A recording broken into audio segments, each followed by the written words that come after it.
Bismillahirrahmanirrahim. Assalamualaikum warahmatullahi wabarakatuh. Saya Mutiara Azhar dari Sosiologi 2C, mahasiswa UIN Sunan Gunung Jati Bandung. Di sini saya bersama dengan Kanisa yang telah bersedia hadir sebagai narasumber wawancara untuk pemenuhan tugas mata kuliah kewarganegaraan mengenai isu sosial yang berada di masyarakat. Sebelumnya terima kasih kepada Kanisa yang telah bersedia hadir sebagai narasumber saya dan juga telah meluangkan waktunya untuk saya. Mungkin lanjut saja ke pertanyaan ya yang akan ditanyakan. Boleh diceritakan nggak mengenai kronologinya secara singkat terkait HP yang telah dicuri itu? Oke, baik. Terima kasih sebelumnya. Nah, pertamanya itu, saya itu kan habis mengajar di madrasah dekat rumah saya. Lalu, saya itu biasanya mengantar anak-anak pulang ke rumahnya. Nah, saat, di tengah perjalanan itu saya mau ke warung dulu, karena ya anak-anak juga suka, jajan dulu gitu ya. Nah, saat mungkin karena saya itu keasikan ngobrol dengan anak-anak, sehingga saya itu lupa dan hilang fokus, sehingga mungkin HP saya itu saya taruh di atas etalase di warung tersebut, lalu sesudah itu saya lupa dan lalu langsung mengantarkan ke, rumah anak-anaknya. Nah, setelah saya sampai di rumah, saya baru ingat bahwa HP saya itu tidak ada di dalam tas saya, sehingga saya itu langsung menelpon HP saya menggunakan HP ibu saya. Nah, setelah itu, statusnya itu saya kan, menelpon menggunakan WhatsApp. Nah, statusnya itu masih berdering. Nah, tapi tidak ada yang mengangkatnya gitu.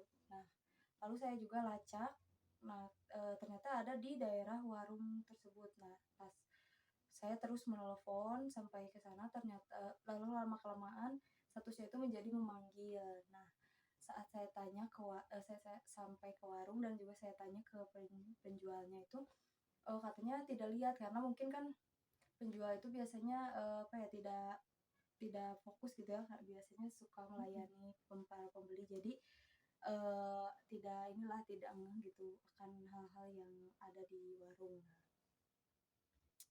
Eee, Mungkin ya kayak gitu sih. Oh, jadi berarti awal mulanya itu dari selesai ngajar, terus ke tempat pembeli ya bareng anak-anak, terus pulang dicek lagi udah gak ada ya Ya, kayak gitu. betul. Oh ya, berarti dari itu ada gak upaya gitu yang dilakuin buat mencari HP yang hilang itu? Nah, kan tadi, sudah di ini ya, ditelepon pertama itu ya, ditelepon menggunakan WhatsApp, lalu juga dilacak. Nah, lama-kelamaan itu, waktu dilacak itu juga udah tidak bisa gitu ya, sudah tidak diketahui keberadaannya di mana.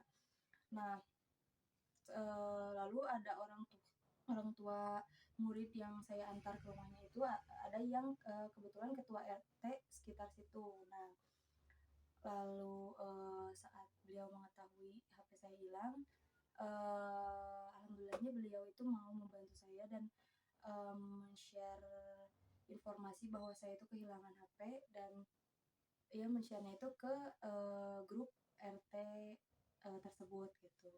Jadi ya dibantu juga dengan ya itu Pak RT itu. Berarti belum ketemu ya sampai sekarang? Betul sekali, sampai sekarang belum ketemu. Baik, berarti belumnya terus sedih banget ya pasti ya rasanya. Jadi kena dampaknya itu selain sedih, kecewa, ada dampak lain lagi gak? Mungkin lebih ke ini sih, itu menjadi sebuah pelajaran yang sangat berharga ya, dalam hidup saya karena sebelumnya, memang saya belum pernah sih mengalami hal seperti ini dan, eee, jujur, saya juga emang sedih sekali ya karena kehilangan HP saya gitu, HP yang, saya inginkan gitu dan itu juga statusnya belum lama ya, saya membelinya itu baru ada 2 bulan lebih. Jadi ya itu masih terbilang sangat baru untuk saya dan, ya mungkin kedepannya harus lebih hati-hati lagi. Nah, lalu apa sih faktor utama gitu yang membuat kejadian itu tuh menjadi terjadi gitu? Mungkin sih ya kalau misalkan mungkin kalau menurut saya, mungkin pelaku itu ya apa ya, bisa terbilang mungkin ada faktor ekonomi juga gitu ya, kekurangan ekonomi karena kan di zaman sekarang ini apa ya, ekonomi itu sedang sulit ya. Nah, terus dan mungkin kebetulan ada kesempatan gitu, dia melihat ada HP gitu ya, HP mungkin yang terbilang masih kondisi yang cukup baik gitu, terus, akhirnya dia mungkin memutuskan untuk mengambilnya karena, ya mungkin menurut dia itu adalah apa ya, Dibutuhkan iya gitu ya, dia sangat membutuhkan gitu ya karena dan ada kesempatan juga gitu. Jadi ya mungkin itu sih yang menjadi pemicu pelaku melakukan hal tersebut. Kalau ini apa ya, eee, ini enggak, apa ya, ada nggak kayak pesan gitu atau enggak buat orang-orang lain gitu, biar jadi nggak terulang yang sama? Ya, oke, mungkin, untuk semuanya, kita jangan sampai lengah ya dan kita tuh harus hati-hati karena kejahatan itu tidak mengenal tempat ya, dimanapun mungkin pasti ada gitu ya. Nah, terus kita juga harus, apa ya, tetap fokus dan jangan, melupakan hal-hal yang penting menurut kita gitu ya, biar apa namanya, biar barang-barang penting tersebut tidak sampai hilang gitu dan mungkin dicuri atau diambil orang gitu. Baik, mungkin dicukupkan ya pertanyaan wawancaranya. Terima kasih juga kepada Kanisa yang telah meluangkan waktu dan juga berbagi pengalaman juga ya mengenai kisah Kakak. Semoga digantikan yang terbaik dan juga semoga kejadian ini tuh nggak terulang lagi ya. Yes. Ya, terima kasih ya, Kak. Ya, Ya. terima kasih. Assalamualaikum warahmatullahi wabarakatuh. Oke, baik, saya di sini sudah bersama Kak Anissa yang merupakan narasumber yang kedua. Pertama-tama terima kasih telah bersedia meluangkan waktunya dan juga mau untuk diwawancara oleh saya sendiri untuk tugas mata kuliah kewarganegaraan saya dalam tugas penelitian. Mungkin lanjut saja ke sesi wawancaranya. Baik, pertama-tama, apakah Kak Anissa juga sudah mengetahui mengenai kasus pencurian yang telah dialami korban yang di sekitar sini dan juga dari mana gitu Kak Anissa mengetahui itu? Untuk beritanya saya sudah tahu karena mendengar dari warga sekitar juga. Oh ya, dari rumah ya berarti Ya. yang udah saling ngasih info ya? Ya. Benar. Nah, kalau gitu juga gimana sih gitu perasaan Kak Anissa setelah tahu gitu adanya pencurian yang ada di sekitar sini? Apakah jadi lebih waspada? Apakah jadi takut, cemas kah terhadap itu? Tentu saja menjadi lebih cemas, lebih takut juga karena takutnya ada hal yang terjadi lagi seperti itu.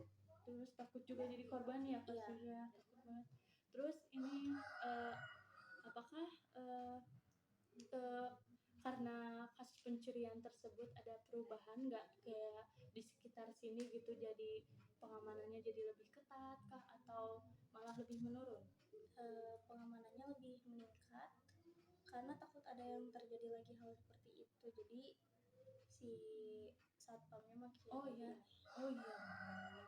Kalau kira-kira nih apa sih faktor utama gitu si adanya kejadian pencurian ini tuh? Sepertinya pelakunya memiliki ekonomi yang kurang, jadinya dia berpikir untuk mencuri.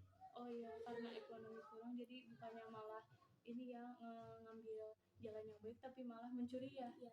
Baik, berarti mungkin sudah saja sesi wawancaranya bersama dengan Kak Anissa. Terima kasih banyak ya telah hadir sebagai narasumber saya dan juga mohon maaf apabila ada kesalahan ya. Terima kasih ya. Ya, terima kasih. Assalamualaikum.